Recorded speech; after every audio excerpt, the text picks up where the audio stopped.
साथ ही मेरे साथ अरविंद निषाद जुड़ गए हैं, प्रवक्ता हैं जेडीयू के, और प्रियंका भारती जी मेरे साथ जुड़ गए, प्रवक्ता हैं आरजेडी की। लेकिन प्रभाकर, मैं पहले आपके पास आना चाह रहा हूं, ये जो 50 सीट 60 सीट का कॉम्बिनेशन ये बन पाएगा क्या? देखिए, आपको समझना होगा 243 सीटें हैं टोटल। आरजेडी एक बड़े भाई की भूमिका में है, कांग्रेस उसके बाद नंबर 2 की भूमिका में कांग्रेस रहती थी। पिछले बार 70 सीटों पर चुनाव लड़ा था, 19 सीटें आई थी, उनकी स्ट्राइक रेट बहुत पुअर थी। और तेजस्वी यादव ये मानते हैं कि अगर कांग्रेस का स्ट्राइक रेट अच्छा होता तो पिछली बार वो सरकार बनाए हुए थे, उन्होंने सरकार बना लिया था और कांग्रेस के चलते ही उनका सत्ता से वो दूर रहे। लेफ्ट पार्टीज का स्ट्राइक रेट बहुत अच्छा रहा है, इसलिए लेफ्ट लगातार दबाव बना रही है कि हमें ज़्यादा से ज़्यादा सीटें दीजिए, क्योंकि हमारा स्ट्राइक रेट अच्छा रहा। पिछले 2020 में उन्होंने दिखाया है ये करके।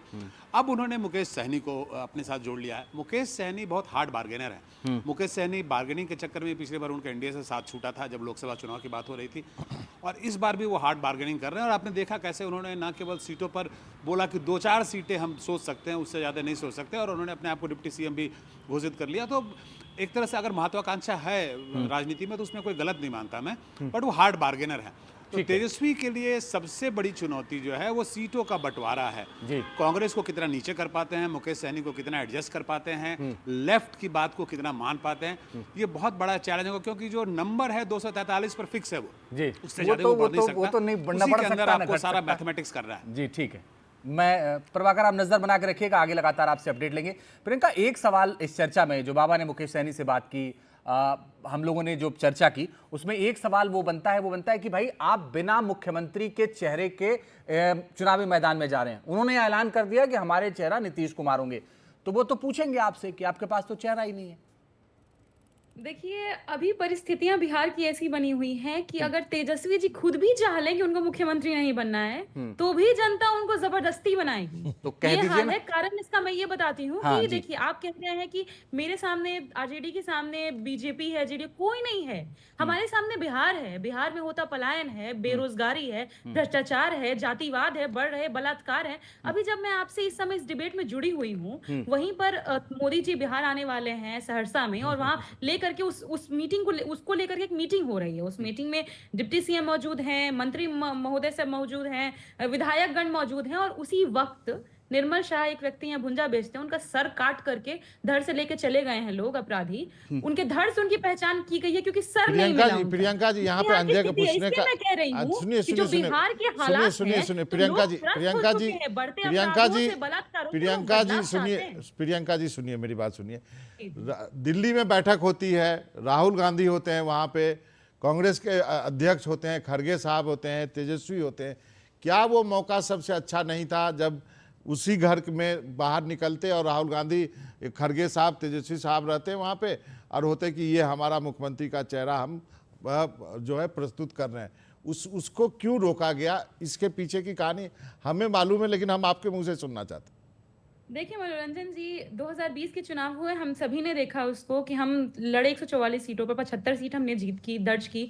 30 सीट ऐसे थी, 30 सीटें जहां पर हार का अंतर 500 से 1000 वोटों का ही था, और चुनाव कमीशन ने किस तरीके से वो अतीत हो गया, मालूम है। तो तेजस्वी जी के लीडरशिप में ही हमने इतनी सीटें अर्जित की, और मात्र 12,000 वोटों के अंतर से हम सरकार नहीं बना पाए। तो सबको उस लीडरशिप पर भरोसा है कि हर परिस्थिति में अगर मैं वही, बाबा भी वही कह रहे हैं, प्रियंका मैं भी वही कह रहा हूं कि अगर जनता ये कह रही है कि तेजस्वी यादव मुख्यमंत्री होंगे, आप ही कह रही हैं, तो कर दीजिए ऐलान, दिक्कत क्या है? खुल के बोलिए। हर किसी चीज का एक वक्त होता है अजीत जी। यहाँ पर राजनीति पागलपन के जैसे नहीं होती है, जैसे मोदी जी क्या करते हैं कि वो नहीं, ये आपने सही कहा कि एक वक्त है, उस वक्त का इंतजार करेंगे। अब मैं अंदर की बात बता देता हूँ। मीटिंग में यह हुआ है कि देखिए, बिहार और यूपी की राजनीति जो भी फॉलो करता है ना, यादव के साथ एक स्टिग्मा जुड़ा हुआ है। आप इसको मानिए चाहे नहीं मानिए, ये सच्चाई है कि बाकी कास्ट जो है ना वो थोड़ा बिदकती है। तेजस्वी को कहा गया कि आप ही चेहरा है, आप ही लीड कर रहे हैं, जो 144 सीट लड़ेगा वही उसी का मुख्यमंत्री बनेगा। बिल्कुल सीधी सी बात है। पिछली बार 144 सीट लड़े थे, इस बार कांग्रेस तो 50-55 सीट लड़ने वाली है।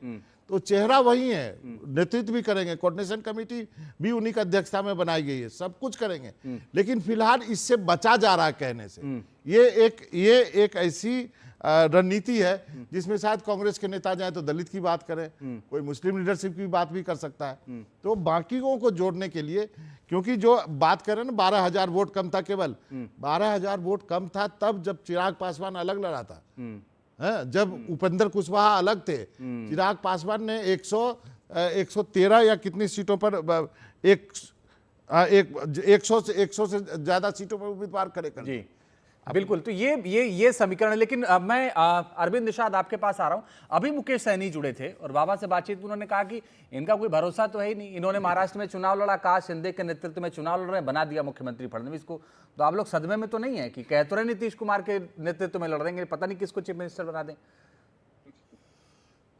सबसे पहली बात यह है कि बिहार महाराष्ट्र नहीं है और महाराष्ट्र बिहार नहीं। एक नंबर 2, मुकेश सहनी साहब अपने अभी वर्तमान जीवन के आधा से ज्यादा हिस्सा महाराष्ट्र में उन्होंने गुजारा है और पिछले 10 वर्षों से बिहार में वो सक्रिय सार्वजनिक जीवन में है। और इन 10 वर्षों में से भी मैं यह कह सकता हूं कि 5 वर्षों तक महाराष्ट्र में ही गुजारा है। तो महाराष्ट्र और बिहार उनको एक ही टाइप का लगता है, एक ही तरह की दिखता है। ये तो रही उनकी बात। दूसरी बात यह है कि कल मनोवैज्ञानिक तरीके से दबाव बनाने के लिए राजद की ओर से महागठबंधन की बैठक राजद कार्यालय में बुलाई गई थी। इसलिए बुलाई गई थी कि मनोवैज्ञानिक तरीके से दबाव बनाया जाए और कल की बैठक में तेजस्वी यादव को इंडिया गठबंधन का चेहरा घोषित किया जाए। लेकिन ठीक इसके विपरीत हुआ। चेहरा न घोषित करके कोऑर्डिनेशन कमेटी का कन्वेनर बनाया गया। या तो खुदा पहाड़ निकली चूहिया वाली हालत हो गई। एक नंबर 2 कि ये मुकेश सहनी साहब अपने राष्ट्रीय कार्यकारिणी की बैठक में 60 सीटों का डिमांड करते हैं और जब बैठक में जाते हैं तो तेजस्वी यादव के सामने इनकी एक नहीं चलती है, कुछ बोल नहीं पाते हैं, कोई प्रस्ताव नहीं रख पाते हैं और आपके समक्ष आकर के बोलते हैं कि 2-4 ये आपको कैसे पता कि उस मीटिंग में क्या हुआ?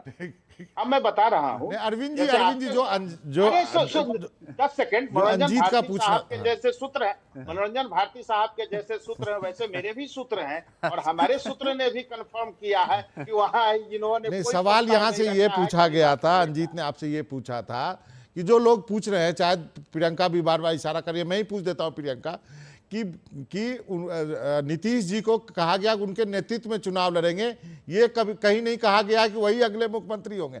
ये जल्दी से क्लैरिफाई कर दीजिए, वक्त बहुत कम है। एनडीए के वरिष्ठ नेता, देश के गृह मंत्री और एनडीए में समन्वय बनाने के लिए अधिकृत व्यक्ति आदरणीय अमित शाह जी हैं। कौन व्यक्ति क्या बोलता है नहीं बोलता है, मुझे इसके बारे में कोई जवाब नहीं देना है। जब अमित शाह जी ने सारी तस्वीर साफ करते हुए कह दिया है कि माननीय मुख्यमंत्री नीतीश कुमार जी के नेतृत्व में हम चुनाव लड़ेंगे और विपक्षियों का सुपड़ा साफ कर देंगे और हम पुनः नीतीश जी के नेतृत्व में सरकार बनाएंगे, तो ये मीडिया गॉसिप है। सैनी साहब जैसे नेता, अन्य दूसरे नेता मीडिया में चर्चा में बने रहने के लिए और हम जैसे प्रवक्ताओं के लिए स्पेस में बने रहने के लिए एक चर्चा मात्र। चलिए सर, ठीक है, वो तो अब वक्त की बात है, देखेंगे आगे क्या होगा। बहुत बहुत शुक्रिया अरविंद निषाद जी, प्रियंका भारती जी हमारे साथ जुड़ने के, उनसे बात करने के लिए। बाबा आपका भी धन्यवाद, आपने अंदर की जानकारी दी। बिहार के एक छोटा सा ब्रेक ले रहे हैं, थोड़े से इंतजार के बाद फौरन लौट रहे हैं। तो लड़की लड़कों को लेकर ग्रुप बनाकर लड़के मारने के लिए घूमती थे हमारे बोलने में। हमारे बच्चे के इन्होंने चाकू मार दिया सर में। कट्टे चाकू लेके घूमते हो।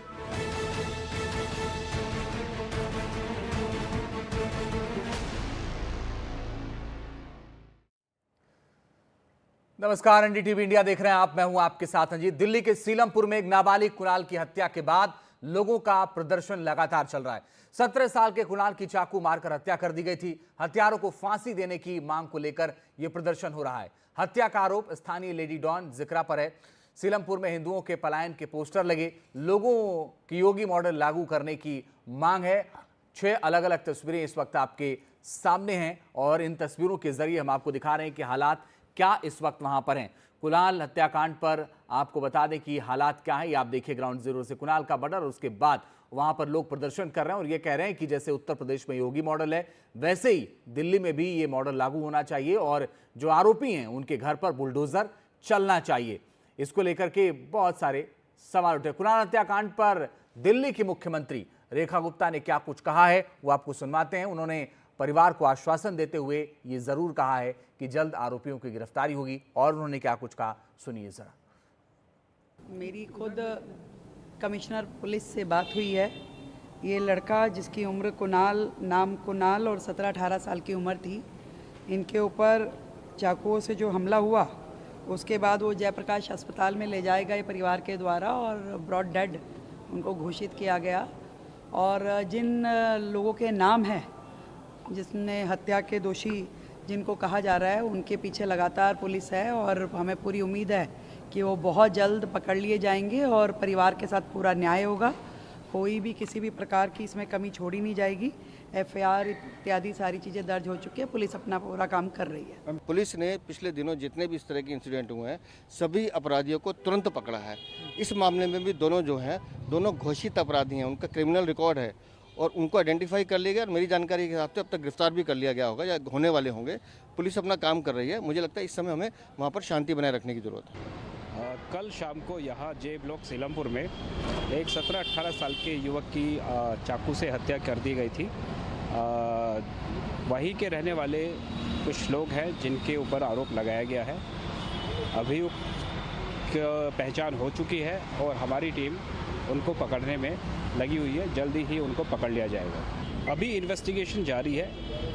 अभी तक जो 2 लोगों के नाम आए हैं हमारे सामने, उनके पीछे अभी हमारी टीम लगी हुई है और हम उन्हें अरेस्ट करेंगे। अगर किसी भी और लेडी का या किसी और का भी नाम अगर आता है और इन्वेस्टिगेशन में शामिल पाए जाते हैं, अगर लगता है कि ऐसा उसमें उनकी भूमिका है तो उनके खिलाफ सख्त कार्रवाई की जाएगी और उन्हें भी अरेस्ट किया जाएगा।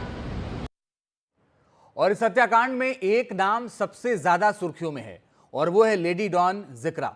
उसके बारे में पूरी जानकारी आई आपको देते हैं। उसके बारे में जो जानकारी मिली है उसके मुताबिक पिस्टल लेकर इलाके में जिक्रा घूमती है। इतना ही नहीं, खौफ बनाने के लिए पिस्टल का इस्तेमाल भी करती है। गैंग में 10 से 12 लड़के भी हैं और खुद को कहती है लेडी डॉन। 1 महीने पहले देसी कट्टे के साथ उसका वीडियो वायरल हुआ। पुलिस ने आर्म्स एक्ट के तहत मुकदमा दर्ज किया और गिरफ्तार भी किया। रील बनाने की शौकीन है जिक्रा और इतना ही नहीं, इंस्टाग्राम पर उसके 15,000 से ज्यादा फॉलोअर हैं। इसका नाम इस हत्याकांड में आया है और पुलिस अब ये कह रही है कि कार्रवाई करेंगे। शुभांग हमारे सहयोगी ज्यादा जानकारी के लिए इस वक्त जुड़ गए हैं। शुभांग, कहाँ हैं ये आरोपी सब के सब? अब तो कुछ घंटे बीत गए।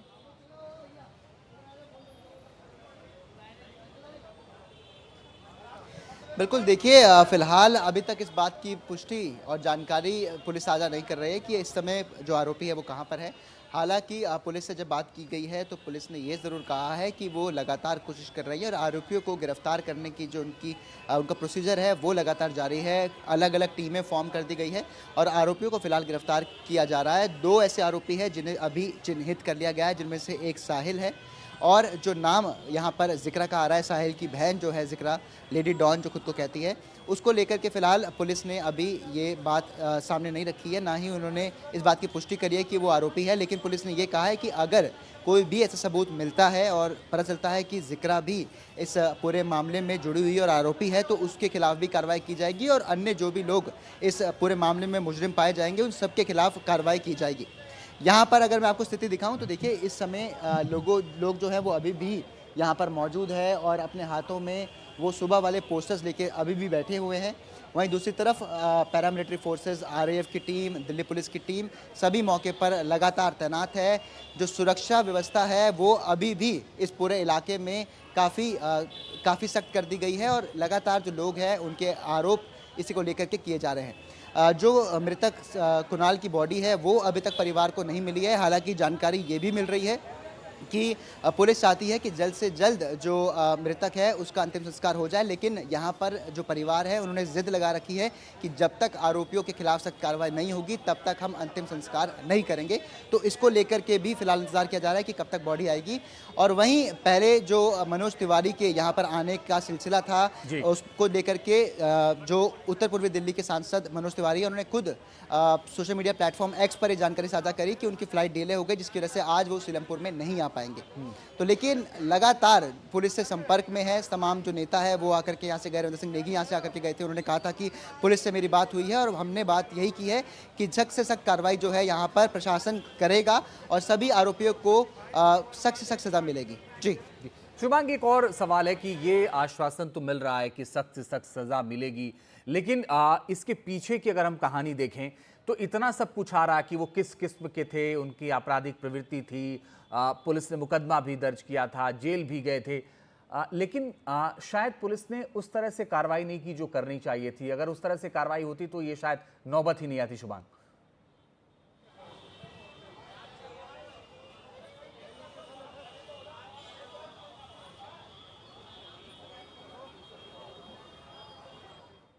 शुभांग का शायद फोन कट गया है, वह मैं दोबारा उनसे संपर्क करने की कोशिश करूंगा, लेकिन 6 अलग अलग तस्वीरों के जरिए आप देखिए कुणाल का मर्डर और अब इधर फांसी की मांग कर रहे हैं स्थानीय लोग और पलायन के पोस्टर लगा दिए गए हैं।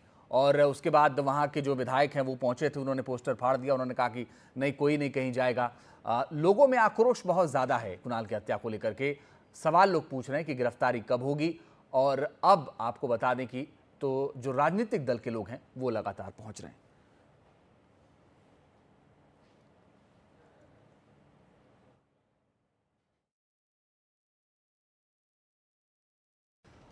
खबरों में आगे बढ़ते हैं। मेरठ के बाद अब उत्तर प्रदेश के बरेली में पत्नी ने प्रेमी संग मिलकर पति की हत्या कर दी है। पत्नी ने अपने प्रेमी के साथ मिलकर अपने पति की गला दबाकर हत्या कर दी। हत्या की भनक किसी को न लगे इसलिए पति के शव को रस्सी से कमरे में लटका दिया, जिससे ये लगे कि उसके पति ने आत्महत्या की है। पुलिस ने आरोपी रेखा और पिंटू को गिरफ्तार कर लिया है और आगे की कार्रवाई फिलहाल की जा रही है।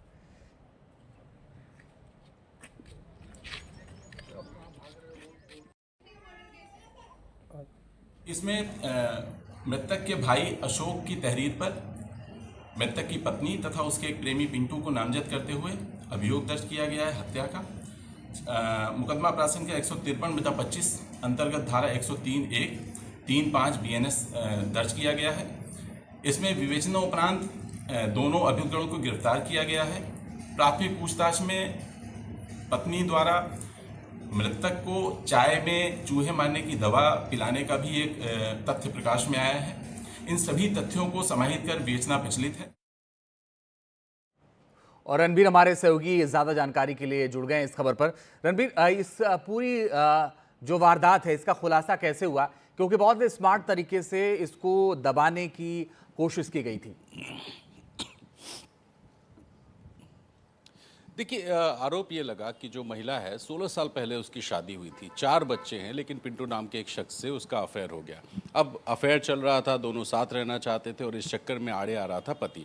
तो पति को मारने की एक प्लानिंग हुई। चाय में जहर दिया गया, जहर दे करके मारा गया। मारने के बाद उसको रात में जो प्रेमी घर आकर के उसको लटकाने में अपनी जो मृतक की पत्नी है उसके साथ मिलकर के जो डेड बॉडी है उसको लटका देते हैं और फिर पत्नी रात में सो जाती है, ये जताने के लिए कि जब वो सो के उठी तो देखा कि वो जो उसके पति है उसने आत्महत्या कर ली। लेकिन जिस तरह से आत्महत्या हुई थी तो जाहिर है पोस्टमार्टम होगा, और जब पोस्टमार्टम हुआ तो मौत की वजह गला दबाने या दम घुटने की जगह जहर की वजह से आई। और इस वजह से पुलिस को शक हुआ सबसे पहले, चूंकि कमरे में पत्नी थी तो उनसे पूछताछ हुई। जब कड़ाई हुई थोड़ी सी तो पता चला कि अपराध पत्नी ने किया था। ठीक मेरठ के मुस्कान कांड के कह लें या रविता कांड कह लें, मेरठ में 2 अलग अलग घटनाएं हुई हैं। तो वहाँ पर जब रेखा नाम की जो शख्स है उससे पूछताछ हुई तो उसने बताया पिंटू नाम के अपने प्रेमी के साथ उसने ऐसा किया है। तो जाहिर है कि ये बार बार एक के बाद एक, चाहे वो मुस्कान का मामला हो या रविता का या फिर अब रेखा का, ये जो अलग अलग मामले हैं ये बता रहे हैं कि शादियों में दिक्कतें हैं तो लोग शादियाँ तोड़ने की जगह पे अपराध के रास्ता अपना रहे हैं, प्लानिंग कर रहे हैं। और ये काफ़ी हैरान कर रहा है, चाहे वो मेरठ का मामला हो या फिर ये जो ताज़ा मामला आया है बरेली का। तो हर इस मामले में आप देखिए कि एक प्लानिंग हो रही है, एक स्क्रिप्टिंग हो रही है। कल भी एक घटना हमने देखी मेरठ की जहाँ पर डेड बॉडी को पहले गला दबा करके उस आदमी को मार के उसकी डेड बॉडी के नीचे सांप रख दिया गया, सांप को दबा दिया गया ताकि सांप भागने की कोशिश करे और भाग ना पाए तो काटे, और जब सांप ने काट लिया तो हल्ला हुआ कि सांप काटने से मौत हो गई। तो इस तरह की घटनाएं हैं, जाहिर है सवाल ज़रूर उठा रही हैं और इस पर लगाम लगना चाहिए, पर कैसे लगेगा यही बड़ा सवाल है। रणवीर बने रहिए, हम लौटेंगे आपके पास, एक और अहम खबर पर आपसे बात करेंगे, लेकिन बड़ा सवाल है कि ऐसी घटनाओं पर लगाम कैसे लगेगी। एक बड़ी और अहम खबर आ रही है, आपको बता दें कानपुर के चकेरी एयरपोर्ट पर बम की अफवाह से हड़कंप मच गया। अफरा तफरी है बम की अफवाह से। किसी ने फोन पर एयरपोर्ट अधिकारियों को बम के बारे में बताया है। सूचना के बाद कानपुर एयरपोर्ट का कोना कोना खंगाला जा रहा है। कानपुर में नहीं उतरता है कोई भी 72 सीटर हवाई जहाज। पुलिस ने मोबाइल नंबर और लोकेशन ट्रेस कर लिया है। जल्दी गिरफ्तारी होने की गिरफ्तार करने की बात कही जा रही है। रणबीर हमारे सहयोगी लगातार बने हुए हैं। रणबीर बताइए क्या और जानकारी है। देखिए, कानपुर में चकेरी एयरपोर्ट है, वहाँ पर बहुत बड़ी वाली जो कमर्शियल फ़्लाइट्स हैं वो नहीं उतरती हैं। कुछ फ़्लाइट्स हैं, बहुत लिमिटेड फ़्लाइट्स हैं, और आज अचानक एक फ़ोन आया जो एयरपोर्ट पर बम होने की धमकी देने वाला। पुलिस को लगा कि ये हो सकता है अफवाह हो, लेकिन किसी तरह का कोई उसमें जो सावधानी हो सकती है वो सावधानी बरती जाए, इसको लेकर के तुरंत पूरे एयरपोर्ट में चेकिंग शुरू हो गई। तस्वीरें हमने दिखाई आपको कि जहाज़ वहाँ खड़ी है, उसकी भी चेकिंग हो रही है, एयरपोर्ट के भी हिस्सों में चेकिंग हो रही है, और जो फ़ोन कॉल जिस नंबर से फ़ोन आया है उसको भी ट्रेस किया जा रहा है कि आखिर ये कौन शख्स है। अगर फ़ोन करने वाले के दावे में सच्चाई है तो कहाँ बम हो सकता है, इसको संभावित जो संभावनाएं हैं उसको देखते हुए तलाश हो रही है। और अगर ये झूठा कॉल है तो जो शख्स है वो कौन है और क्यों इस तरह की हरकत कर रहा है, इसको लेकर के जांच पड़ताल चल रही है। एक शख्स जिसकी अभी फिलहाल आइडेंटिटी हमें नहीं पता चली है, उसे हिरासत में लिया गया है इस शक में कि फ़ोन उसी ने किया था। उससे पूछताछ हो रही है और जो फ़ोन कॉल है उसको ट्रेस करके और भी इसके क्या वजह हो सकती है, क्या लिंक है। लेकिन खैर, जांच सेकेंडरी पार्ट है, जो प्राइमरी पार्ट है वो ये कि एयरपोर्ट की सुरक्षा में कोई खामी ना हो, ये देखने के लिए पूरे एयरपोर्ट में इस वक्त छानबीन का जो काम है वो चल रहा है। ठीक है, आप बने रहिए रणबीर। एक और अहम खबर पर आपसे बात कर रही है, लेकिन अफरा तफरी का माहौल है कानपुर एयरपोर्ट पर, और ये तस्वीरें आप देखिए जब वहां पर चेकिंग चल रही है। कानपुर एयरपोर्ट का कोना कोना खंगाला जा रहा है। फ़ोन कॉल के जरिए बताया गया और पुलिस ने लोकेशन ट्रेस कर लिया है। संभवतः बहुत जल्द उसकी गिरफ्तारी भी हो जाएगी, लेकिन उस व्यक्ति ने ऐसा क्यों किया, फ़ोन करके क्यों गलत जानकारी दी या अफवाह फैलाई, ये पुलिस बाद में बताएगी, लेकिन फिलहाल कार्रवाई हो रही है। एक और इस बीच बड़ी खबर आ रही है, वो भी आपको बताते हैं। बड़ी और अहम खबर इस वक्त एनडीटीवी पर आपको बताते हैं। अहम खबर यह है कि सीलमपुर में माहौल बिगड़ा है। इस वक्त की बड़ी और अहम खबर, दिल्ली के सीलमपुर में माहौल बिगड़ गया है। मृतक के शव के साथ इस वक्त प्रदर्शन हो रहा है। शुभांग हमारे सहयोगी ज्यादा जानकारी के लिए ग्राउंड जीरो पर है। शुभांग बताइए क्या अपडेट है। बिल्कुल, मैं देखिए आपको सीधे तस्वीरें दिखाता हूं। दरअसल थोड़ी सी देर अभी कुछ देर पहले ही गुस्साई भीड़ जो थी वो एकदम से पुलिस की बैरिकेडिंग की तरफ गई है, और जो लोग हैं वो काफ़ी गुस्से में वहाँ पर दिखाई दे रहे हैं। लोगों का कहना है कि उनसे बिना बताए जो बॉडी है उसे शमशान घाट पर लेके गए हैं, और जब उन्होंने मेन रोड पे सुबह की तरफ जाने की कोशिश करी तो उन्हें यहाँ पर रोक लिया गया। लेकिन अब आपको मैं तस्वीरें दिखा रहा हूँ, आप देखिए कुछ लोग जो है अब दोबारा सड़कों पर चढ़ने की यहाँ पर कोशिश कर रहे हैं, और अब दोबारा से आने की कोशिश ये होगी कि रोड को ब्लॉक किया जाए। आपको मैं ये तस्वीरें फिलहाल यहाँ पर दिखा रहा हूँ, तो ये देखिए कि किस तरीके से जो तभी लोग हैं वो यहाँ पर अब चढ़ना शुरू कर चुके हैं, और कहीं ना कहीं दोबारा जैसे सुबह जैसी स्थिति थी कि सड़क को ब्लॉक किया गया था वो यहाँ पर करने की कोशिश की जाएगी। और कारण यही है कि लोग गुस्सा गए हैं कि आखिर क्यों बॉडी को यहाँ पर ना ला करके सीधा शमशान घाट लेके गए हैं। ऐसी जानकारी फिलहाल लोगों को यहाँ पे मिली है, जिसको लेकर के ये तस्वीरें फिलहाल जो मैं आपको दिखा रहा हूँ ये आप देख सकते हैं। और ऐसे में RAF की टीम, दिल्ली पुलिस की टीम यहाँ पर मौके पर मौजूद है, और देखिए लोगों को फिलहाल फिर से वापस जाने की अपील यहाँ पर पुलिस और RAF द्वारा की जा रही है। ये देखिए तस्वीरें कि कुछ लोग जो है ऐसे में यहाँ पर बैठ भी गए हैं, और कुछ लोग अभी भी पुलिस के साथ में, देखिए यहाँ पर विजुअल आपको मैं दिखाऊं तो देखिए यहाँ पर पुलिस के साथ में लोगों की मतभेड़ यहाँ पर शुरू हो गई है। एक बार मेरे कैमरा सहयोगी राकेश को मैं कहूँगा ये पूरी तस्वीर आपको दिखाए। ये देखिए यहाँ पर सभी लोग हैं गुस्से में हैं। क्या हुआ है, क्या कारण है, क्या हुआ? बॉडी ले जा रहे शमशान घाट में, घर वालों से नहीं मिलने दे रहे बॉडी को, बॉडी नहीं ला रहे दे रहे यहाँ पे। कहाँ से मेरी जानकारी आपको? ये जानकारी फोन आई थी उनको, हमारे तो गए हुए हैं, तो उन्होंने कहा बॉडी को सीधा शमशान घाट ले जा रहे, यहाँ नहीं ला रहे। नहीं ला रहे घर वालों को, जब घर वाले आए तो गाड़ी कैसे ले आए? तो फिर से सड़क पे जाम करेंगे आप? ये देखिए यहाँ पर तस्वीरें देखिए, महिलाएं पुरुष सभी लोग जिस तरह सुबह यहाँ पर सड़क को जाम किया गया था, अब दोबारा से सड़क जाम कर रहे हैं। क्या हुआ है? तो जो डेड बॉडी यहाँ पे लेके आनी थी हॉस्पिटल सीधा वहीं पे ले गए हैं। हमारी भी तो इजाजत की ये तो पुलिस गुंडागर्दी कर रही है पुलिस। परिवार चाहता था कि पहले यहाँ से जाएंगे नहीं, बॉडी चाहिए यहाँ पे, गाड़ी हमारे ऊपर से निकलेगी लेकिन हम जाएंगे नहीं यहाँ से। परिवार चाहता था कि पहले बॉडी यहाँ पर आए, यहाँ पर आएगी पहले बॉडी, फिर जाएगी शमशानघाट। ये हमसे बिना पूछे लेके गए थे यहाँ से। ये देखिए गुस्साए लोग यहाँ पर आप देख सकते हैं कि इस समय एक बार फिर से बहुत ज़्यादा गुस्सा गए हैं लोग, और अचानक से, क्योंकि पूरा शांति का माहौल यहाँ पर था, देखने को मिल रहा था, लेकिन क्योंकि जैसे ही खबर मिली कि जो बॉडी है उसे कहीं और लेके जा रहे हैं और सीधा शमशान घाट लेके जा रहे हैं, यहाँ पर नहीं ला रहे हैं, क्योंकि जो परिवार था वो चाहता था कि पहले जो सभी आरोपी है उन्हें सख्त सजा हो, उसी के बाद हम जो अंतिम संस्कार है वो करेंगे। और आप देखिए ये सीधी तस्वीरें, यहाँ पर परिवार के लोग, जो स्थानीय लोग हैं, आसपास पड़ोस के लोग हैं, तमाम जो हिंदू हैं वो यहाँ पर एक बार फिर सड़कों पर आकर के बैठ गए हैं। फांसी लगी, माँ से पूछो, माँ के ये यहाँ पर देखिए जो मृतक है उनकी माता हमारे साथ है। हाँ हाँ, ये तो लेकर जा रहा है चोरी ले जा रहे हैं। 5 लोंडे हैं, ये रे 12 टाके आए, कोई कार्रवाई नहीं। सड़क पे बैठ गए हैं आप, देखो ये लेकर जा रहे हैं, बिना बताए। आप किससे क्या चाहते हैं? मेरा घर, मेरी औलाद, मेरा बेटा मेरा घर पे भेजो। क्या मांग है? मेरा बेटा मेरा घर पे भेजो। हमें कुछ नहीं चाहिए, हमें इंसाफ चाहिए। चोरी लेकर जा रही है। चाहती फांसी चाहिए, क्या हुआ था? फांसी चाहिए। माता की फिलहाल जो हालत है वो स्थिति इस तरीके से नहीं है कि वो बहुत ज़्यादा बात कर सके, काफ़ी ज़्यादा गुस्साई हुई है, आप देख सकते हैं, बहुत ज़्यादा बात यहाँ पर नहीं कर सकती हैं वो, लेकिन वो चाहते थे कि जो उनके बेटे की, जो मृतक की जो बॉडी थी वो पहले घर पर आए, लेकिन क्योंकि पुलिस ने यहाँ पर सीधा जो बॉडी है वो अंतिम संस्कार के लिए शमशान घाट लेके जा रही है, तो ऐसे में ये देखिए गुस्साए लोग यहाँ पर आप देख रहे हैं, तमाम तस्वीरें हम आपको इस समय दिखा रहे हैं यहाँ पे स्क्रीन पर कि यहाँ पर जो पूरी टीम है वो पहुंच गए हैं। और क्योंकि देखिए फ्रंट से जो रास्ता था वो बंद कर दिया गया था, अब देखिए पीछे एक बार फिर आपको यहाँ पर जाम की स्थिति देखने को मिलेगी, और दिल्ली पुलिस के जो तमाम अधिकारी है वो यहाँ पर इस समय मौजूद है, और जो ड्रोन है वो ड्रोन यहाँ पर मौजूद है जिससे निगरानी पहले रखी जा रही थी, लेकिन अब देखिए पूरा का पूरा जो रास्ता है सुबह की तरह एक बार फिर से जाम हो गया है। और अभी देखिए लोगों ने एक ह्यूमन चेन यहाँ पर बना दी है, और वो नहीं चाहते हैं कि अभी जो भी गाड़ियाँ हैं वो यहाँ से बाहर निकले। भाई साहब, ह्यूमन चेन आप लोगों ने बना दी है? हाँ जी, ह्यूमन चेन आपने बना दी है? बिल्कुल बनी हुई है, आपको दिख रही भी होगी। बिल्कुल बॉडी मांगा जा रहा है, उससे ज्यादा कुछ मांगा नहीं जा रहा ना।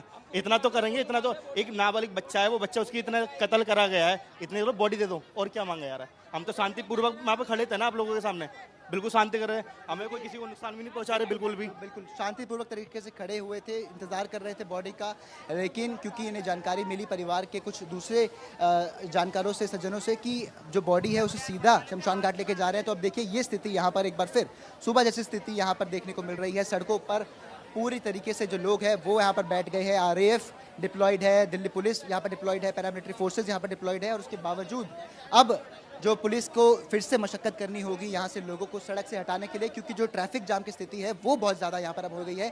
सिर्फ एक मांग थी परिवार की कि जो बॉडी है वो उनके पास आ जाए, और अंतिम संस्कार सिर्फ तभी हो जब जो आरोपी है उन्हें सजा मिल जाए।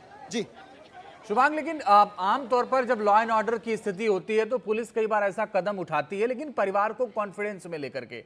मैं आपके पास आ रहा हूँ, क्या कहा जा रहा है परिजनों की तरफ से, वो पहले सुनवा देते हैं। मेरा बेटा करने नहीं दे रहे मुझे, ये क्या प्लान है किसका, कौन सा प्लान है? ओ भैया कौन सा प्लान?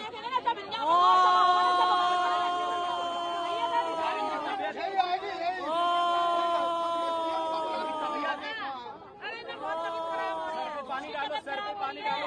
नहीं नहीं नहीं नहीं, इनके क्या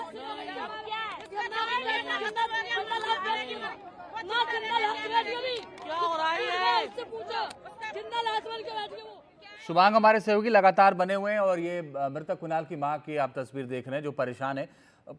शुभांग, आमतौर पर लॉ एंड ऑर्डर जब की स्थिति होती है तो कई बार पुलिस ये फैसला लेती है परिवार को कॉन्फिडेंस में लेकर के, लेकिन यहाँ तो परिवार को ही कॉन्फिडेंस में नहीं लिया गया और फिर पुलिस ऐसे कर रही है, तो फिर क्या राजनीतिक स्टंटबाजी, और फिर पुलिस कह रही है हम ये कर रहे हैं, हो क्या रहा है?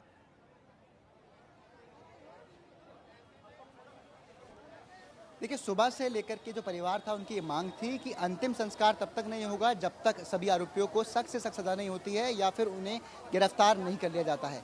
अभी तक जो आरोपी है वो गिरफ्तार नहीं हुए, ऐसी कोई जानकारी पुलिस से नहीं मिली है।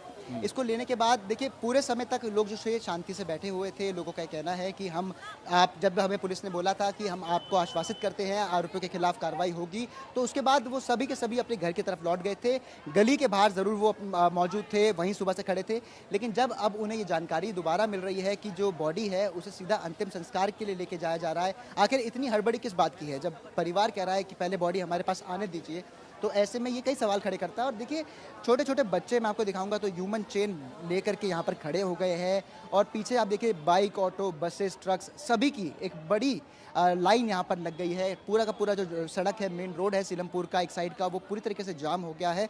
और सुबह भी यही किया गया था। उसी के बाद जो RAF थी उसको यहाँ पर डिप्लॉय किया गया था और अब एक बार फिर उसी तरीके की स्थिति हमें देखने को मिल रही है, क्योंकि अब लोगों में एक बार फिर से वो गुस्सा, वो रोष देखने को मिल रहा है। जो वो चाहते थे कि बॉडी को यहाँ पर लाया जाए, आखिरकार क्या वो वजह रही कि सीधा बॉडी को सबसे पहले सीधा शमशान घाट लेके गए? परिवार को भी ऐसा नहीं बताया गया। आमतौर पर देखिए, हमने पहले भी देखा है कि पुलिस ऐसा करती है, लेकिन परिवार से बात करने के बाद अब यहाँ पर क्योंकि ये जैसे जानकारी मिल गई कि शमशान घाट जा रहे हैं, उससे पहले लोगों ने सड़क जाम कर दी है और अब वो लगातार मांग कर रहे हैं कि बॉडी को यहाँ पर लाया जाए और जो आरोपी है उन्हें सख्त से सख्त सजा दी जाए। तो ये तस्वीरें तब से हम आपको दिखा रहे हैं और अब देखिए, पुलिस अब लगातार ये कोशिश कर रही है जैसे सुबह की तरह कि वो यहाँ से लोगों को हटा सके, उनसे बात करके, उनको समझा करके।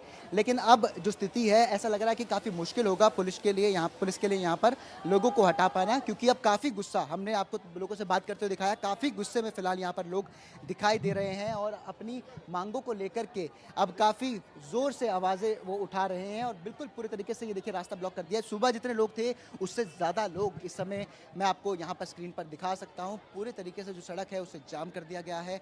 पुलिस बल यहाँ पर है, RAF यहाँ पर है, पैरामिलिट्री फोर्सेस यहाँ पर है, लेकिन उसके बावजूद जो लोगों की भीड़ है वो अब सड़कों पर आपको फिर से दिखाई दे रही होगी। देखना ये होगा कि आखिरकार कब तक ये जो ट्रैफिक की स्थिति है इस तरह रहती है। हालांकि ऐसे सीलमपुर का क्योंकि मेन रोड है, बहुत ज़्यादा देर तक इस तरीके का ट्रैफिक यहाँ पर नहीं रखा जा सकता है। शुक्रवार का दिन है, क्योंकि आज के दिन शाम होते होते देखिए शाम हो भी गई है, तो ऐसे में ट्रैफिक जो होता है वो बहुत ज़्यादा बढ़ जाता है और इस तरीके की स्थिति या ट्रैफिक के लिए भी और आम लोगों के लिए दिल्ली के लिए सही नहीं है। जी, आप नजर बना के रखिएगा शुभांग, आगे लगातार आपसे अपडेट लेंगे। लेकिन फिलहाल परिवार ये कह रहा है कि शव वापस किया जाए और अंतिम संस्कार उसके बाद होगा। पुलिस की भारी संख्या, ये जो तस्वीर आप देख रहे हैं, ये सीधी तस्वीर आप देख पा रहे हैं और परिवार के लोगों की मांग है। पुलिस लॉ एंड ऑर्डर का हवाला शायद दे सकती है, लेकिन परिवार को कॉन्फिडेंस में जरूर लेना चाहिए।